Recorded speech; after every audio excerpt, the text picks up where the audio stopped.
The command deck of the FSS Eternal Vigilance fell silent as the targeting matrix flickered and died. Admiral Vexthor's four eyes widened in horror as the massive display screens went dark, taking with them the Federation's last hope against the Krell Armada, bearing down on the sanctuary worlds. "Report!" the Quilaxian admiral barked, his usually melodious voice cracking with desperation. Chief Engineer Talvine's carapace turned a sickly shade of gray. "The stellar convergence cannon is offline, sir. Complete systems failure across all primary and secondary circuits. The weapon is dead." The bridge crew exchanged looks of pure terror. 3 years of development, 17 trillion credits, the combined technological prowess of 47 Federation species. All of it embodied in the massive weapon mounted along the ship's spine, a cannon capable of tearing through spacetime itself to obliterate entire fleets. And now, with the Krell just 18 minutes from firing range, it had simply stopped working. "How long to repair?" Vexthor demanded. Talvine consulted her datapad, her mandibles clicking nervously. "Sir, the diagnostic algorithms estimate 47 hours minimum. The quantum resonance chamber has cascaded into a recursive feedback loop. Every subsystem is throwing errors. We'd need to completely rebuild the— We don't have 47 hours. Vexthor slammed his primary appendage against the command console. "We have minutes."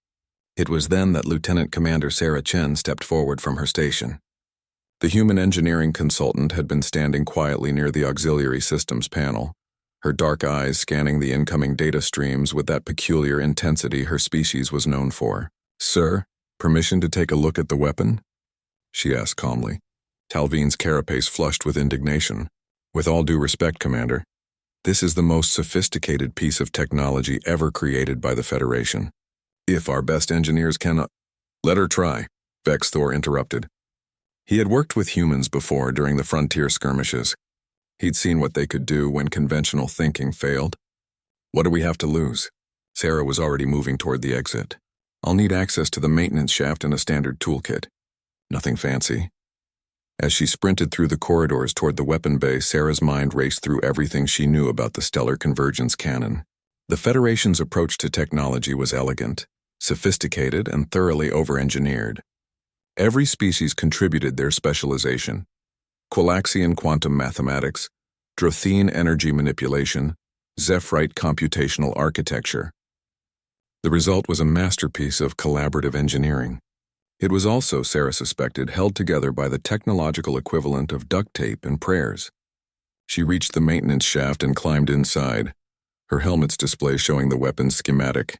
The quantum resonance chamber sat at the heart of the system, surrounded by 17 different subsystem interfaces, each designed by a different species to their own specifications. Beautiful, incompatible, fragile. Sarah pulled herself through the narrow shaft until she reached the primary junction.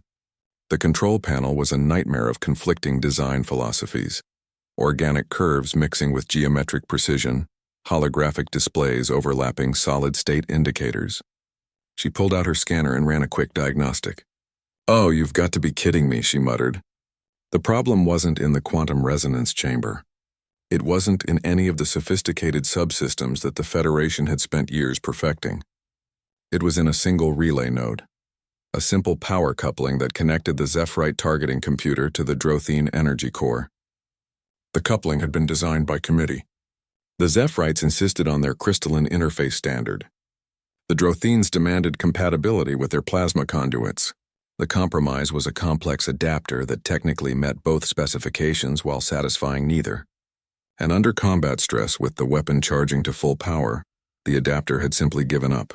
Sarah reached into her toolkit and pulled out a device that would have made the Federation's engineers gasp in horror. A bypass connector, human-made, human-designed, and built with a philosophy that was pure heresy to advanced galactic civilization. It didn't try to be compatible with everything. It just worked. She disconnected the failed coupling, ignoring the warning lights that blazed across her helmet display. Federation protocol would demand a full system analysis, risk assessment, and committee approval. Sarah had 4 minutes. She jammed the bypass connector into place, rerouted the power flow through a secondary conduit that every species had agreed was only for emergencies, and hot-wired the targeting interface directly to the energy core. Somewhere in the bowels of the ship, a dozen safety systems screamed in protest. Sarah ignored them. "Bridge, try it now," she called over her communicator. On the command deck, Admiral Vexthor stared at his suddenly illuminating displays.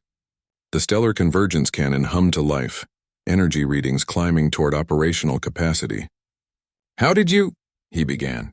"Fire the weapon, sir," Sarah's voice crackled through the comm. "I'll explain later." The Krell Armada was upon them now, their ships emerging from hyperspace with weapons primed. Vexthor locked onto the lead dreadnought and fired. The universe screamed. Space itself tore open as the stellar convergence cannon discharged, its beam punching through dimensions that most species couldn't even perceive. The Krell flagship simply ceased to exist, along with 17 other ships caught in the weapon's reality-warping radius. The remaining Krell vessels scattered, their formation broken, their advance shattered. When Sarah climbed back onto the bridge, her uniform smudged with grease and her hair escaping from its regulation bun, she found the entire command crew staring at her in silence.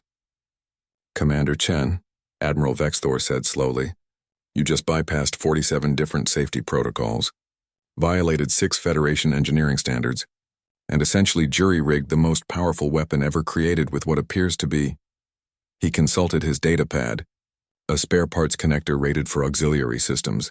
"Yes, sir," Sarah replied. "It should never have worked." Sarah allowed herself a small smile. "Sir, humanity spent 10,000 years making things work that shouldn't. We launched ourselves into space with controlled explosions. We split atoms before we understood quantum mechanics. We invented the internet using phone lines." She gestured at the weapon status display still showing green across the board. "Sometimes the best solution isn't the most elegant one. Sometimes you just need something that works right now." Vexthor was quiet for a long moment. Then slowly, his expression shifted into what humans had learned to recognize as a Quillaxian smile. "Remind me to have you review our entire weapons array, Commander. Apparently we've been overthinking things." As the Eternal Vigilance moved to secure the system, Sarah returned to her station, already making notes. The Federation had brilliant engineers, incredible technology, and centuries of accumulated knowledge. But sometimes, she reflected, you just needed someone who knew how to hit things until they worked. It was the human way.